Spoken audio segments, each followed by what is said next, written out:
the entry-level option in the company's lineup of thin and light laptops, coming in behind the Swift 7 and Swift 5. Starting at just £500, with this model I'm reviewing available for £650, it's around half the price of premium Ultrabooks. Yet, the Swift 3 still has an all-aluminium body, an IPS screen, and decent overall specs. So, what's the catch? Well, there isn't one as far as I can tell. Okay, so one thing it certainly can't claim is to be the smallest or lightest laptop out there. It's a consistent 18mm thick, and the bezel around the screen is fairly large by modern standards, given it already uses a 14-inch rather than 13-inch screen, and the result is a machine with a markedly larger footprint than the likes of the Galaxy S13. Still, weighing in at only 1.5 kilograms, it's 200 grams lighter than its main competitor, the Lenovo 510S, and is still plenty small and light enough you could easily carry it around with you all the time. What's more, that metal exterior really does look good. Sure, there's not quite the fit or finish of £1,000 alternatives, but for the money it's impressive. There's a gold option too, if that's your thing. However, note this isn't a unibody type of construction where the panels are milled from solid chunks of metal, like with a MacBook. As such, you don't get the same rigidity and sense of longevity that you do with the best built machines. In particular, the keyboard area flexes noticeably, though the screen is surprisingly sturdy and it has a full flat hinge. An advantage of this being larger than true Ultrabooks is that you've got space for plenty of connectivity. You get one each of USB 2, 3 and Type-C, as well as an HDMI, SD card reader and headphone microphone combi jack. The Lenovo 510S has more USB 3 ports and includes an Ethernet adapter, but doesn't have USB Type-C, so it depends what your needs are as to which is the better option. As for the screen, it's a full HD panel, so your penny pinching doesn't mean a loss of pixels.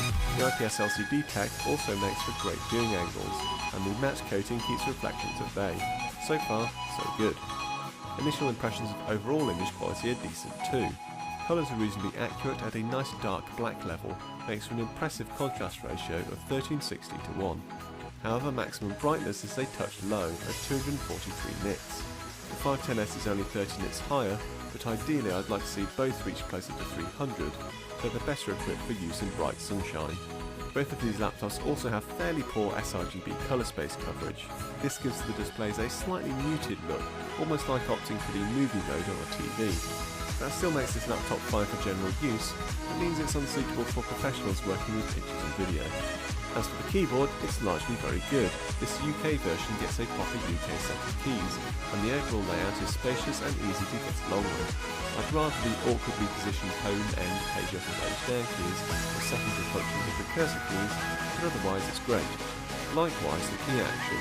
It's light but responsive, and although the base does flex while typing, I didn't find it bad enough to be a problem.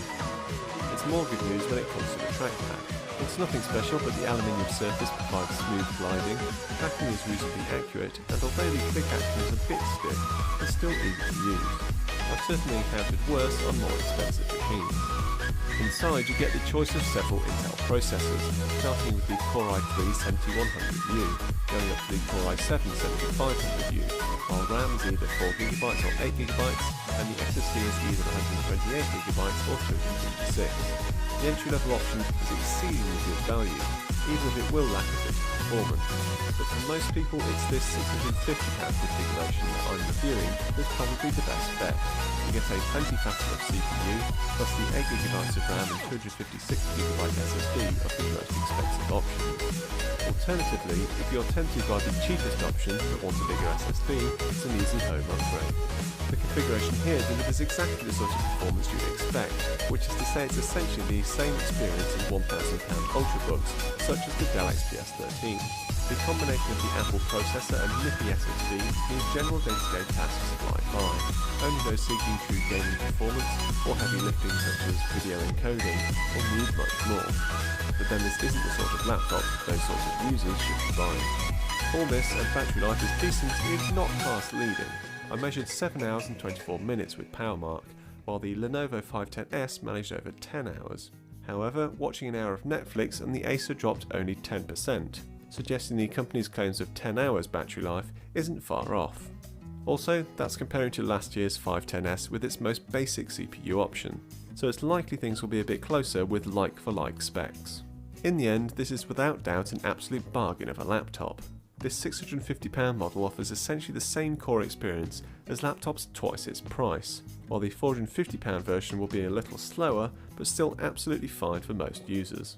Lined up against its most direct competitor, the Lenovo 510S, the Swift 3 has the slimmer, lighter, better looking chassis and Type-C USB, while the 510S has a slightly better screen and better battery life, and includes an Ethernet port.